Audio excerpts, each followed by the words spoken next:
सीधा सवाल आज पूछ रहे हैं कि कब तक तुष्टीकरण करके मतदान करवाती रहेंगी अलग अलग पार्टियां। एक मर्डर केस को कम्युनल चश्मे से देखना पार्टियां कब बंद करेगी। शुरुआत मायावती करती हैं, पीछे पीछे कंपटीशन में बीजेपी आ जाती है, समाजवादी पार्टी अब इस पूरे मसले को डिफेंड करती नजर आती है। आप जो मेरे साथ बिल्कुल चलती हुई तस्वीर देख रहे हैं, ये समाजवादी पार्टी के कार्यालय की तस्वीरें हैं, जहां पर अजीज कुरैशी अभी कुछ देर पहले ब्रेक से पहले इसी पर चर्चा हो रही थी। जब कहते हैं कि मैंने ही कहा था कि एक मुस्लिम डीजीपी रखा जाए, मेरी बात मानी गई और मुसलमानों को अब किसी तरह का कोई खौफ नहीं होगा। अब ये बयान आप सुन लीजिए, मैं फिर चर्चा को आगे बढ़ाऊंगी। सवाल है आगे, एक organised, sinister, well calculated move with ulterior motive is being launched against Akhilesh Yadav कि वो मुसलमानों के खिलाफ हैं।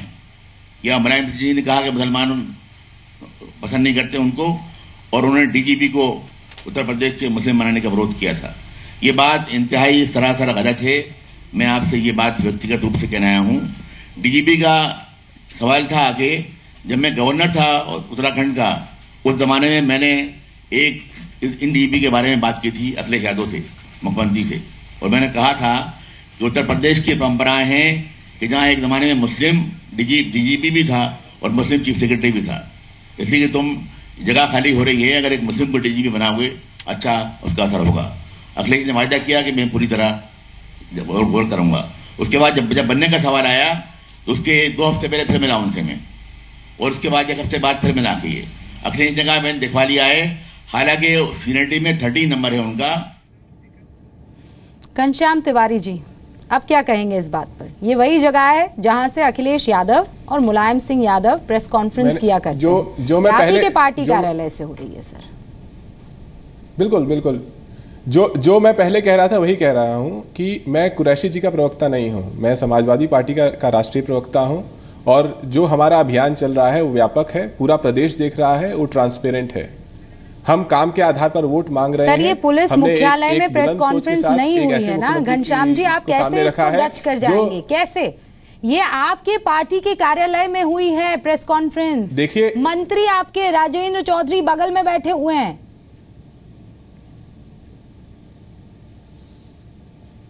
तो मैं आपकी बात का सीधा जवाब दे रहा हूं। मैं तो ये कह ही रहा हूं कि मैं समाजवादी पार्टी का प्रवक्ता हूं, कुरैशी जी का प्रवक्ता नहीं हूं। जो बात स्पष्ट है वो मैं सामने रख रहा हूं। और क्या स्पष्ट है सर? इसमें कर दीजिए, स्पष्ट क्या है? ये जो कह रहे हैं वो सही है सबसे या जो आप नहीं कहना चाह रहे हैं हमने जो काम किया है, स्पष्ट ये है कि हमने जो काम किया है उसके आधार हम ये कह ही नहीं रहे हैं। ये जो वार्ता है, सांप्रदायिक धुरी जो है, वो अगर कोई बना रहा है तो वो भारतीय जनता पार्टी और बसपा बना रही है। हम ये कह ही नहीं रहे। हम हर वक्त ये इसी बात को कह रहे हैं कि हमने जो काम किया है उसके आधार पर हम जनता में वोट मांगने जा रहे हैं। अगर भारतीय जनता पार्टी को लगता है सर ये कैसा काम आपने किया कि वहां अजीज कुरैशी ये कह रहे हैं कि इनका नंबर 13वां था लेकिन हमने डीजीपी बना दिया। डॉक्टर पात्रा, आप अपनी बात कहें उससे पहले सवाल का मेरे भी जवाब दे दीजिए। आपको कहां से डीजीपी हिंदू मुसलमान समझ में आ जाता है? कैसे? ये जो कहेंगे वो आप मान लेंगे? देखिए, पहली बात है, आपने जब मुझसे पहली बार प्रश्न पूछा था तो आपने कहा था आप ये क्यों डीजीपी का धर्म देख रहे हैं। अतीक अहमद के पास भी तो कोई धर्म है, मगर अतीक अहमद तो अरेस्ट हुए। मैं आपको उस समय करेक्ट करना चाहता था, मगर चूंकि समय समाप्त हो गया था मैं नहीं बोल पाया। आप ये कहेंगे कि मैंने डीएनए का ही जो आपके न्यूज प्रिंट का है बिल देखिए, 1 महीने से एफआईआर दर्ज था, मगर पुलिस उनके खिलाफ काम नहीं कर रही थी। पुलिस ने हथियार डाल दिए थे। इलाहाबाद हाईकोर्ट ने कहा कि आप काम करेंगे या हम आपके यहां से शिफ्ट कर दे सेंटर की तरफ, कि सेंटर की कोई दूसरी एजेंसी आके उसे गिरफ्तार करे।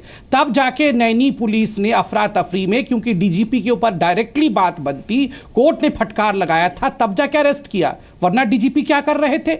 और देखिए, अजीज कुरैशी कोई साधारण व्यक्ति नहीं है, वो पूर्व गवर्नर रह चुके हैं, बहुत बड़ा ओहदा उनका रहा है। जब वो कह रहे हैं कि 13वें नंबर पे सीनियरिटी के होने के बावजूद भी उन्होंने एक मुसलमान को नंबर 1 बनाया, ताकि आप पूरे वार्तालाप को सुनिए। आपने क्वेश्चन दिखाया है, ये सब तो मैं पूरे रिसर्च के बाद आता हूं, बाकायदा बयान दिखा दिया है डॉक्टर पात्रा। मैं आपको ये कह रही हूं कि अगर ये कोई मर्डर या क्राइम का भी केस है तो उसमें आप आपको कम्युनल रंग क्यों दिख जाता है? सिंपल सा सवाल है। जाट आपको अचानक भेड़ बकरी नहीं है ये कहने की जरूरत क्यों पड़ जाती है? वो भी तब जब जाट आंदोलन चल रहा है, वो भी तब जब खबरें आ रही है कि ऐसा ना हो कि जाट आपसे दूर चले जाए, ये खौफ आपके नेताओं को सता रहा है। देखिए रूबिका जी, चुनाव के परिणाम क्या होंगे ये अलग विषय होता है, मगर लोगों के प्रति जो सद्भावना होनी चाहिए और जो सच्चाई है, क्या हम उसको बिल्ली आंख बंद करके बैठेगी और सोचेगी कि बस मैं आंख बंद करके दूध पी लूंगी और दुनिया को कुछ दिखेगा नहीं? दुनिया को दिख रहा है साहब क्या हो रहा है आज उत्तर प्रदेश में। रूबिका जी, आप भी उत्तर प्रदेश से वाकिफ हैं, आप देश की जानी मानी जर्नलिस्ट हैं, आप भी चर्चा करती हैं। उत्तर प्रदेश के थाने में मैं बता रहा हूं, अगर इस राज्य में भी, सपा के राज्य में भी अगर मुसलमान और यादव जाते हैं, मुसलमान और यादव के बीच में लड़ाई हुई है तो यादव को बोलते हैं तू घर चला जा, तेरी सुनवाई नहीं होगी, पहले मुस्लिम की सुनवाई होगी। मुसलमान मेरा भाई है, मुसलमान कोई मेरा दुश्मन नहीं है। अगर जेन्युइनली मुसलमान का विषय है, मुसलमान के ऊपर कभी भी अत्याचार मत करो, करना ही नहीं चाहिए।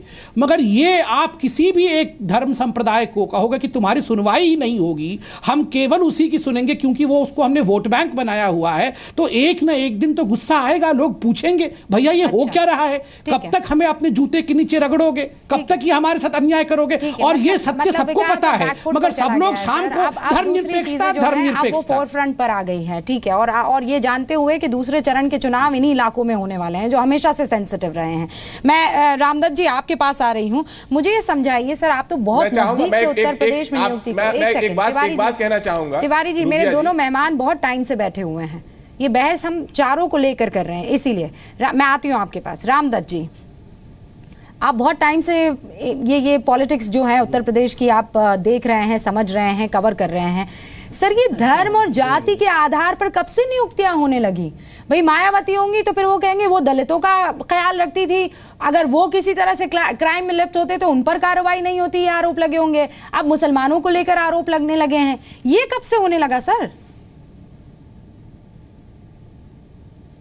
देखिए, ये काफ़ी दिन से हो रहा है। और जहाँ तक बहुजन समाज पार्टी की बात है तो बहुजन समाज पार्टी की तो स्थापना में ही अफसरों का हाथ रहा है। काशीराम जी ने जो पार्टी खड़ी की वो ऑफिसर्स के ही जरिए के, उस समय के तमाम आईएएस ऑफिसर डायरेक्ट बीएसपी की राजनीति में दिलचस्पी लेते थे।